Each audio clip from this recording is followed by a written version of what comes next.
Ата-энеси жумушта болгон. Казакстанда бир үй бүлөдөгү 5 бала каза болду.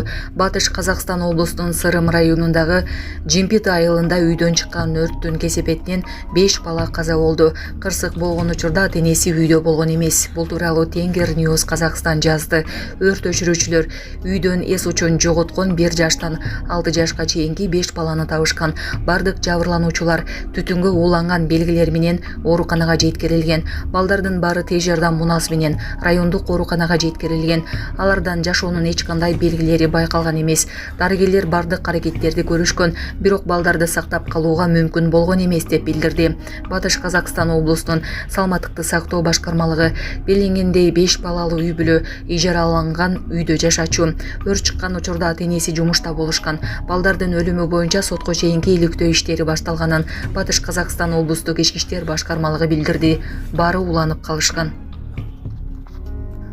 Футбол. Бүгүн Кыргызстандын курамасы Түндүк Корея менен беттешет. Бүгүн 5-июнь күнү Кыргызстандын футбол боюнча улуттук курама командасы 2026-жылкы дүйнө чемпионатынын тандоо оюндарынын 3-раунд алкагында конокто Түндүк Корея курама командасы менен беттешет.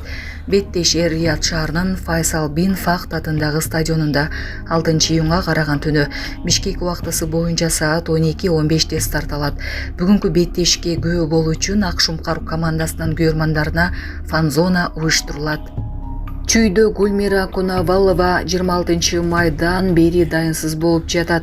Бул тууралуу Чүй облустук ички иштер башкармалыгы билдирди. Маалыматка караганда 4-июнда Сокулук Рипке жакындары кайрылып 2007-жылы туулган Гүлмира Кунавалова 26 майда Сокулуктагы үйүнөн чыккан боюнча кайрылып барбаганын билдирген.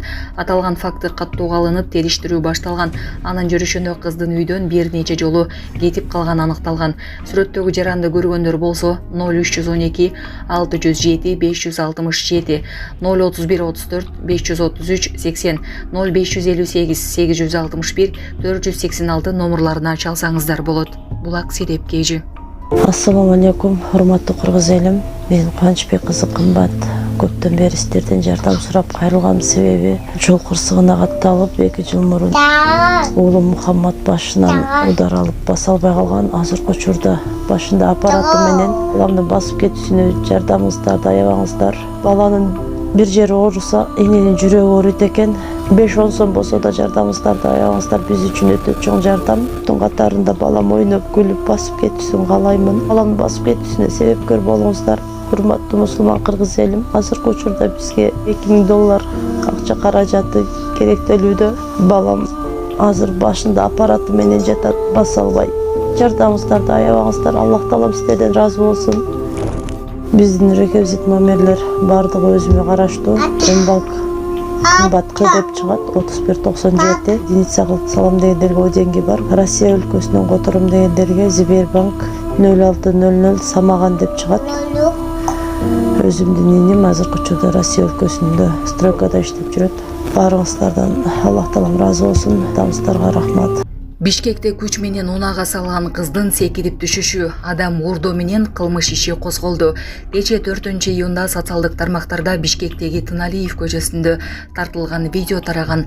Анда кызды күч менен унага салып жатканын көрүүгө болот. Уна жылган соң кыз арткы эшигинен секирип кеткен. Окуя боюнча Ленин райондук ички иштер башкармалыгынан маалымат беришип, 1990-жылы туулган жаран милицияга арыз менен кайрылганын билдирди. Ал 4-июнда болжол менен саат 17:30-да 1990-жылы туулган жаран тарабынан сабалганын билдирген.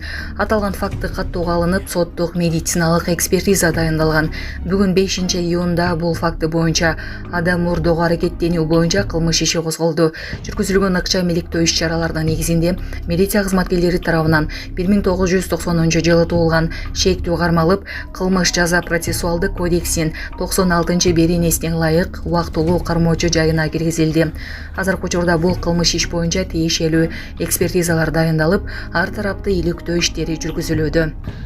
Тайванда косметика жеп видео тарткан блогер көз жумду. Тайванда косметика жеп видео тарткан 24 жаштагы блогер Goa Beauty каза болду. 24 майда анын профилинде каза болгондугу тууралуу билдирүү пайда болуп, көп өтпөй анын жакындары маалыматты тастыкташты. Анын 12 000 жазылуучусу бар болчу. Катталуучулар ал косметикалык каражаттардын курамындагы химиялык заттардан уулануудан каза болушу мүмкүн деп божомолдошууда. Каргашалуу окуядан бир аз мурда катталуучулары анын ден соолугуна тынчсыздана башташкан. Булак серепке